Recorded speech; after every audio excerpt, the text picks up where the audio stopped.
नमस्कार दोस्तों, स्वागत है मेरे YouTube चैनल एग्जाम GS 365 में। आज हम बात करने वाले हैं मूल अधिकार या मौलिक अधिकार या मूल अधिकार भाग 3 में उल्लेख किया गया है। तो आज हम लोग बात करने वाले भाग 3 संविधान का भाग 3 और मूल अधिकारों के बारे में बात करेंगे। तो भाग 3 में जो है मूल अधिकार का उल्लेख किया गया है। उसमें बात करेंगे कि सर्वप्रथम मूल अधिकार का जो है उल्लेख कहाँ किया गया था। तो ब्रिटेन में सर्वप्रथम मूल अधिकारों की बात कहाँ की गई थी, तो ब्रिटेन में किया गया था। मूल अधिकारों के बाद 1200 कुछ ईस्वी में जो है वहाँ पर जो है मूल अधिकारों की बात होने लगी थी। और जब भारत आज़ाद हुआ तो यहाँ भी भारतीय संविधान में लोगों को ये लगा कि भारतीयों का क्या अधिकार होना चाहिए, तो उसके लिए जो है मूल अधिकार में प्रावधान किया गया संविधान में कि भारत के नागरिकों के भी कुछ अधिकार होने चाहिए। तो ये जो है उनके लिए अधिकार शामिल किए गए। बात करते हैं कि मूल अधिकार कहाँ से लिया गया है, तो ये जो है अमेरिका से लिया गया है। ये प्रश्न पूछा गया है कि मूल अधिकार कहाँ से लिया गया, किस संविधान से लिया गया है, तो अमेरिका के संविधान से लिया गया है। भारतीय संविधान के द्वारा संविधान सभा जब गठन हुआ तो उन्होंने विभिन्न जो है संविधानों का अध्ययन किया। तो उसमें जो है भारतीय सभा जो है भारतीय संविधान सभा अमेरिका के संविधान से जो है मूल अधिकार को ग्रहण करती है। तो प्रश्न पूछा जाता है कि मूल अधिकार जो है किस देश के संविधान से ग्रहण किया गया था, तो वो आएगा अमेरिका के संविधान से। तो अब हम लोग बात करते हैं कि मूल अधिकारों में जो है क्या क्या शामिल है। तो पहले जो था मूल अधिकारों की संख्या 7 थी। पहले संविधान में जो है मूल अधिकारों के कुल उल्लेख जो है 7 थी, लेकिन वर्तमान में जो है सिर्फ 6 मूल अधिकार बचे हैं। 1 2 3 4 5 6। 7वें मूल अधिकार को जो है संपत्ति के मूल अधिकार को निकाल के आर्टिकल 300 क में रख दिया गया, जिसे विधिक अधिकार कानूनी अधिकार बना दिया गया। तो इसके बारे में हम लोग बात करते हैं। तो आइए हम लोग बात करना शुरू करते हैं। तो 6 जो है वर्तमान में भारतीय संविधान में 6 मूल अधिकार हैं। तो कौन कौन से हैं? समानता का अधिकार, समानता का अधिकार आर्टिकल 14 से लेकर 18 तक है। स्वतंत्रता का अधिकार, स्वतंत्रता का अधिकार आर्टिकल 19 से 22 तक है। शोषण के विरुद्ध अधिकार आर्टिकल 23 से 24 है। धार्मिक स्वतंत्रता का अधिकार आर्टिकल 25 से लेकर 28 तक है। संस्कृत और शिक्षा संबंधी अधिकार आर्टिकल 29 से 30 तक है। संवैधानिक उपचारों का अधिकार आर्टिकल 32 में उल्लेख किया गया है। तो ये जो है 6 जो है मूल अधिकार हैं या मौलिक अधिकार हैं। तो ये 6 मौलिक अधिकार हैं: समानता का अधिकार, स्वतंत्रता का अधिकार, शोषण के विरुद्ध अधिकार, धार्मिक स्वतंत्रता का अधिकार, संस्कृत और शिक्षा का अधिकार और संवैधानिक उपचारों का अधिकार। बात करते हैं 7वां जो है संपत्ति के अधिकार को जो है 44वें संविधान संशोधन 1978 में जो है 1978 में संशोधन अधिनियम द्वारा जो है 7वें मूल अधिकार को, संपत्ति का मूल अधिकार को जो है आर्टिकल 300 क में जो है विधिक अधिकार बना दिया गया है। इसे जो है विधि द्वारा जो है इस अधिकार को जो है समाप्त किया जा सकता है। जैसे कोई भूमि अधिग्रहण होता है तो किसी का ज़मीन पड़ जाता है तो सरकार विधि लाती है, आपको पैसे देती है, मुआवजा देती है। तो उसके हिसाब से आपका ज़मीन जो है सड़क वड़क में पड़ गया या फिर किसी रेलवे प्रोजेक्ट में पड़ गया तो सरकार अधिग्रहण कर लेती है। तो इसलिए कहते हैं विधि के द्वारा। तो विधि जो बनाकर जो है आपकी ज़मीन को अधिग्रहण किया जा सकता है। आपका ज़मीन जो है आपके पास नहीं रह सकता। उसके परिप्रेक्ष्य में जो है सरकार जो है आपको मुआवजा देगी। जो भी जैसे हाईवे बन रहा है या फिर कोई कॉरिडोर बन रहा है तो उसमें आपकी ज़मीन को जो है विधि द्वारा स्थापित प्रक्रिया के द्वारा आपकी ज़मीन को लिया जा सकता है। तो इसीलिए कहा गया है 44वें संविधान संशोधन नियम 19 द्वारा 7वां मूल अधिकार 300 संपत्ति के अधिकार को आर्टिकल 300 क में जोड़ दिया गया। ये भी प्रश्न पूछा गया कि मूल अधिकार को निकाल के किस संविधान में जोड़ा गया, तो 300 क में, आर्टिकल 300 क में। अब पूछता है किस संशोधन द्वारा जो है संपत्ति के अधिकार को निकाल दिया गया, तो 44वें संविधान संशोधन द्वारा। ये भी पूछ लेता है कि 44वें संविधान संशोधन द्वारा 7वां मूल अधिकार संपत्ति के मूल अधिकार को निकाल के किस वर्ष जो है आर्टिकल 300 क में रखा गया, तो 1978 में। ये ऐसे प्रश्न पूछता है। तो बहुत सारे प्रश्न बनते हैं इससे। अब हम लोग जो है मोटे मोटे फटाक दे जो है ये आर्टिकल का अध्ययन कर लेते हैं और जो मेन आर्टिकल हैं 30 तक जिससे प्रश्न पूछे जाते हैं उसके बारे में हम लोग बात करेंगे। तो सबसे पहले आर्टिकल 14 विधि के समक्ष समानता।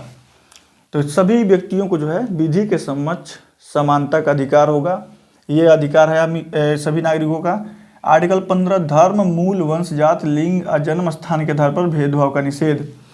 किसी भी व्यक्ति के साथ जन्म स्थान या जात या मूल किसी भी प्रकार का उसके साथ भेदभाव नहीं किया जाएगा। जैसे देखिए, धर्म के आधार पर उसके साथ भेदभाव नहीं कर सकते, मूल वंश के आधार पर उसका भेदभाव नहीं कर सकते, जात के आधार पर कि तुम ये जात हो हम ये जात हैं, इसके भी जात पे भेदभाव नहीं कर सकते, जन्म स्थान के आधार पर भी भेदभाव नहीं कर सकते कि आप पश्चिम बंगाल के हैं तो हम उत्तर प्रदेश के हैं, तो ऐसा नहीं कर सकते।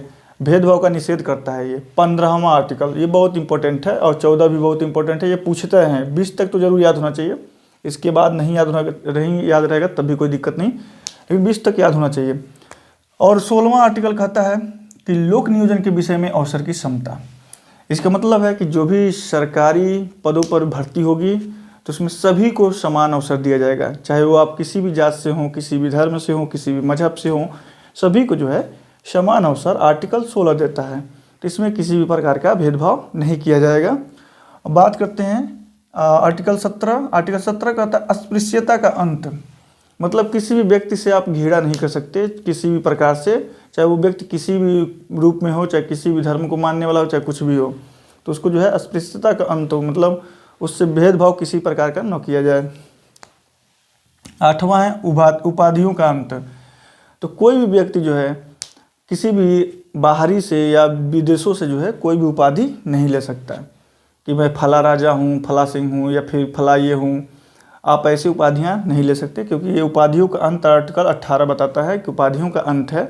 कोई भी उपाधि आपको विदेशों से प्राप्त होती है तो उसे आप मान्य नहीं होगा। जो भारत सरकार अगर भारत रत्न दे रही है, पद्मश्री दे रही है, तो ये सब मान्य होंगे, लेकिन अदर इस देश के कोई भी देता है आपको तो उपाधि वो मान्य नहीं रहेगी, इसकी बात होती है। आर्टिकल 19 कहता है वाक स्वतंत्रता आदि विषय कुछ अधिकारों का संरक्षण है, मतलब आपको टहलने का, घूमने का और बोलने का और व्यवसाय करने का, एक स्थान से दूसरे स्थान पर जाकर बस जाने का, और जो है उसमें आप धरना प्रदर्शन, इन सभी का अधिकार जो है आर्टिकल 19 में कहता है कि आप जो है धरना प्रदर्शन कर लीजिए, बोलने की स्वतंत्रता, जाने की स्वतंत्रता, घूमने की स्वतंत्रता, ये सब आर्टिकल 19 कहता है। आर्टिकल 20 की बात करें तो अपराध के लिए दोष सिद्ध के संबंध में संरक्षण है। तो आर्टिकल 20 कहता है कि आपराधिक दोष सिद्ध के लिए संरक्षण करता है आपको, कि किसी प्रकार से आपको संरक्षण किया जाएगा। आर्टिकल 21 कहता है प्राण और दैहिक स्वतंत्रता का अधिकार।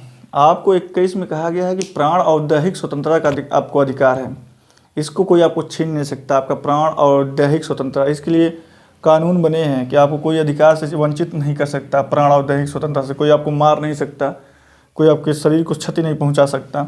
आर्टिकल 21 का कहता है प्रारंभिक शिक्षा का अधिकार। सभी को जो है प्रारंभिक शिक्षा 6 से 14 वर्ष तक के बच्चों को जो है प्रारंभिक शिक्षा का अधिकार देता है आर्टिकल 21 को। तो सभी बच्चों को जो है ये उनका मौलिक अधिकार है कि 6 से 14 वर्ष तक के बच्चे शिक्षा प्राप्त करेंगे। आर्टिकल 22 कहता है कि कुछ दशाओं में गिरफ्तारी और निरोध के संरक्षण।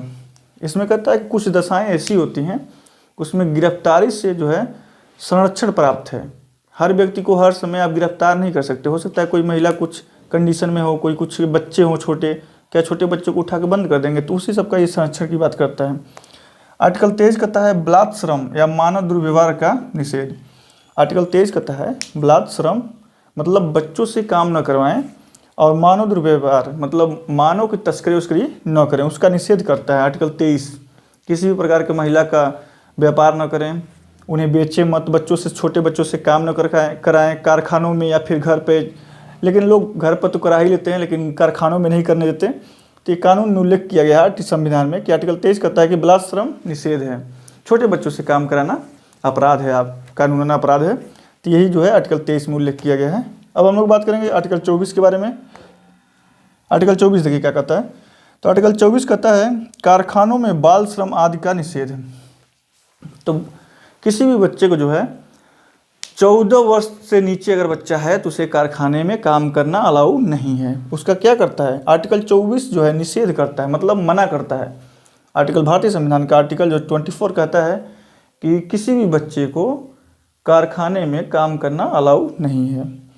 आर्टिकल 25 की बात करें तो आर्टिकल 25 कहता है धर्म को मानना और प्रचार करना, ये स्वतंत्रता है। आर्टिकल 25 का ये कहना है कि आप किसी भी धर्म को मानिए, चाहे हिंदू धर्म मानिए, बौद्ध मानिए, सिख मानिए, ईसाई मानिए, चाहे इस्लाम मानिए, इससे आपको कोई नहीं रोकेगा। आप उसका प्रचार भी कर सकते हैं, प्रसार भी कर सकते हैं, उसको अच्छे से मानिए, पूजा पद्धति अपनाइए या फिर इस्लाम कबूल करिए, कोई रोक टोक नहीं, आप जो करना है करते रहिए। ये आर्टिकल जो है 25 जो है आपको ये अधिकार देता है। आप चाहे ईसाई बन जाइए, चाहे हिंदू बन जाइए, कोई नहीं रोकेगा आपको। तो ये जो है धर्म का प्रचार, चाहे आप हिंदू हैं तो धर्म का प्रचार कर रहे हैं तो कोई मना नहीं करेगा, किसी को कोई आपको पीट नहीं सकता। जैसे बांग्लादेश में साधु जाते हैं तो उसको मारते हैं, तो ये कानून अपराध है भारतीय संविधान के तहत। साधु जाते हैं गंगा तट नहाने तो उनको मारा जाता है बांग्लादेश में, तो ये एक प्रकार से जुर्म है, लेकिन कानून का जो है दुरुपयोग होता रहता है। आर्टिकल 26 कहता है धार्मिक कार्यों की प्रबंध की स्वतंत्रता। तो जो भी धार्मिक कार्य हैं आप उसके प्रबंध करने के लिए आप क्या हैं, स्वतंत्र हैं। आप कीर्तन कराइए, आप हवन कराइए, आप जो भी कराना है आपको, अपने घर पे लोग कराते हैं कीर्तन यज्ञ सब, इसकी बात की भारतीय संविधान आपको स्वतंत्रता देता है। अब हम लोग बात करेंगे आर्टिकल 27 धर्म को बढ़ाने के लिए कर। तो धर्म को बढ़ाने के लिए आर्टिकल 27 कहता है कि धर्म को बढ़ाने के लिए जो है आपको कर लगाने की छूट है। आप जितना चाहें कर लगा सकते हैं या चंदा ले सकते हैं। तो ये जो है आर्टिकल 27 कहता है।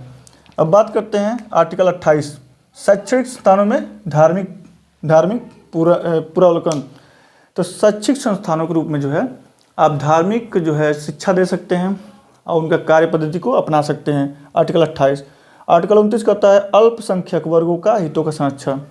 28, 29 तो ये अल्पसंख्यक वर्गों से जो है हितों के संरक्षण से है। आर्टिकल 30 कहता है कि शिक्षण संस्थानों में जो है स्थापना।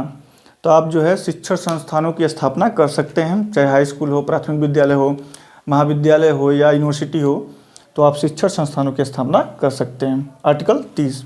तो ये था मौलिक अधिकार। आप लोग मेरे यूट्यूब चैनल को देखिए, शेयर करिए, सब्सक्राइब करिए और टॉपिक अच्छा लगा हो तो कमेंट जरूर करें।